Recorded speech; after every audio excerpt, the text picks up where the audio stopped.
Hey, what's up everyone? Morey Croson here, and today we're going to be going over my programming style when it comes to sprinting. This is going to be an example of more of a strength-based day. I think it's going to be a cool thing to be able to go over. I was talking with one of my interns recently and kind of gave her a rough understanding of what I do when going through a workout, and she thought, you know what, well, that's really interesting. I'd like to know a little bit more about that, so I thought, hey, that'd be a cool idea just to make into a video. So I'm going to go ahead and hop right into what we do when going through the actual workout, and if you're not familiar with the exercises, I'm going to go ahead and put a couple of them up here just in case you're not familiar when you first look. But first thing, start off with the dynamic warm-up. This is not going to be anything too crazy. I do like to start with more of a walking type of a warm-up instead of a static warm-up. So, you're going to be walking and doing like knee lifts, stretching out the hip flexors, stretching out the hamstrings, the groin, the lateral part of the hip, piriformis, those muscles. Also make sure that we're getting plenty of calf range of motion, anterior tib, ankle, stability, and then go into some of the, kind of basic sprint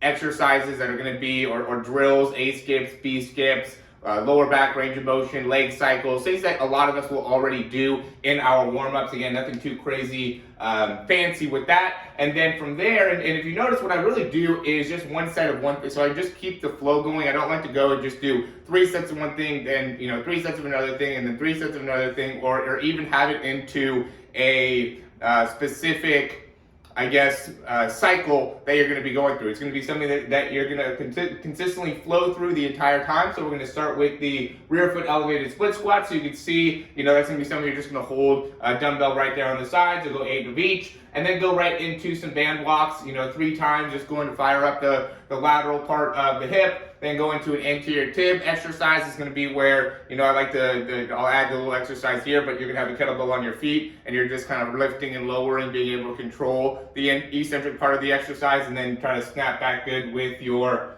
with the kettlebell on the way back up. Then go back into another set of the rear foot elevated split squat. After kind of prepping up some of these muscles, go ahead and knock out another one, get the legs going.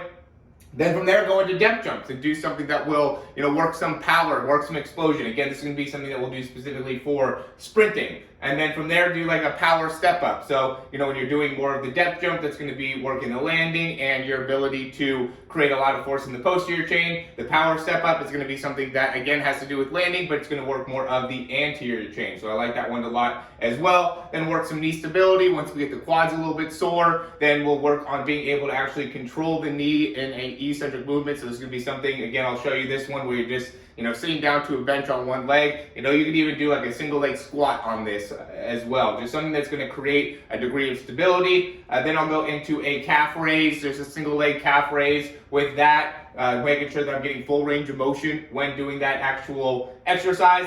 Then go into the goblet hold side lunge. So you're just holding something in the front. I like that because it engages the core a little bit better, and also keeps that groin nice and open to be able to work both of those kind of simultaneously. Then go back into some box jumps. So go back and do some eccentric chain exercise or posterior chain exercise, and really being able to challenge what is the height that you're able to get through there. There's some people that don't like box jumps as much. I do like box jumps just because I think it really helps with getting that vertical understanding of how to use your body when you're pushing off. And so being able to jump really high, I think, has a great correlation to being able to run really fast, and vice versa. When you run really fast, I think you're able to jump really high. So we want to be able to work that in. Nordic hamstring curls. So now we got the legs a little bit fatigued. Now we're going to start getting the hamstrings going. I love this exercise. This is super important. I usually do those with no hands, no matter how early on you are. I want you to start building up the control of your eccentric stretch in the hamstring. You just see so many hamstring injuries just because people do not know how to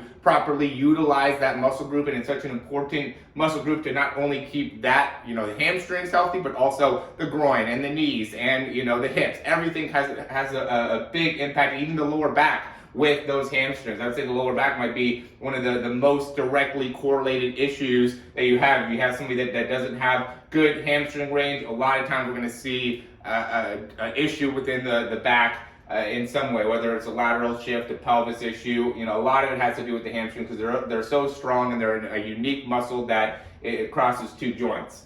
Next thing is the ab wheel. I really don't think you could do too much core overall in the development of speed. And so I do 40 straight, 30 to each side, something to just kind of get it going. It's not putting a huge emphasis on, creating a lot of strength through the core, but something that will at least keep the stability and overall neurologic connection within that area nice and high and really good. Next one's going to be lateral box jump. So now we worked a lot of stuff that's just in the sagittal plane going forward and back, and now we're working a little bit of frontal plane stuff.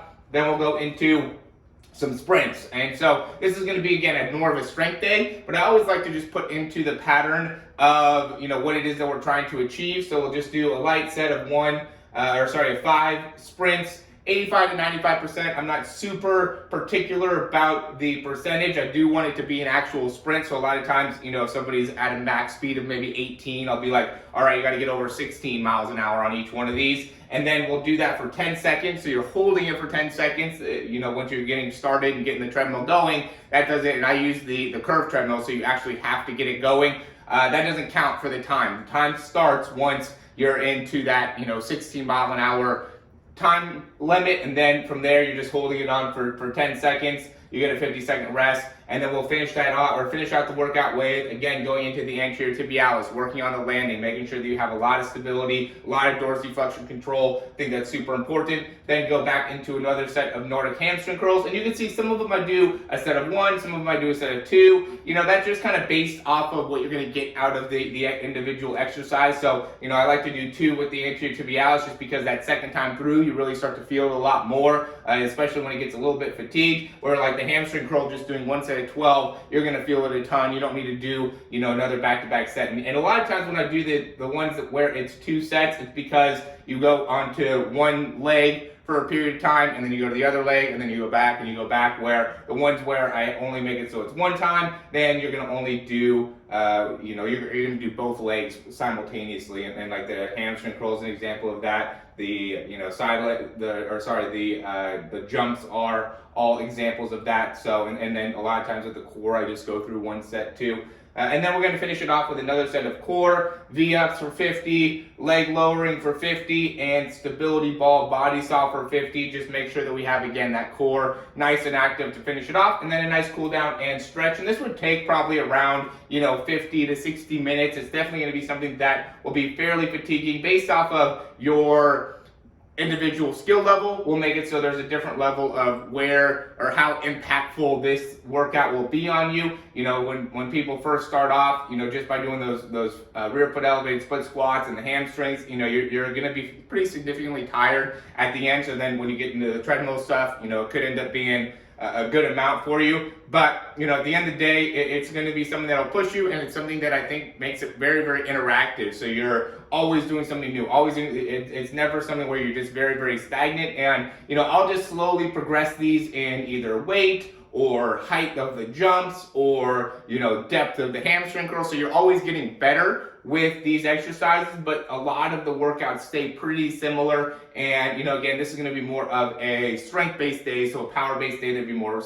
jumping. On a sprinting day, then there would be obviously more running. And so just to kind of give you an idea of what I do in the programming, and, really the reason why is just for me, I feel like I have like an ADHD where it just gets really boring. I grew up always doing 3 sets of 10 on squat, and then 3 sets of 8 on deadlift, and then 3 sets of 16 lunges, and then, just progressing like that, 3 sets of 20 calf raises. And so that would be how the workout was, and it just wasn't very, for me, it got boring, it got stale. It was not something that constantly had me excited to go to lift. And so for me to have it a little bit more of a interactive type of a workout where there's always something new, always adding in a little something different. I think the athletes like that. I know I like it. Keeps me more engaged. I'm always setting up, more of the drill or more of the exercises, so you're always ready to go. You go from one right to the other, right to the other. So everybody's cardio is really, really good that I work with, just because of the pure intensity of going from one exercise to the next exercise to the next exercise,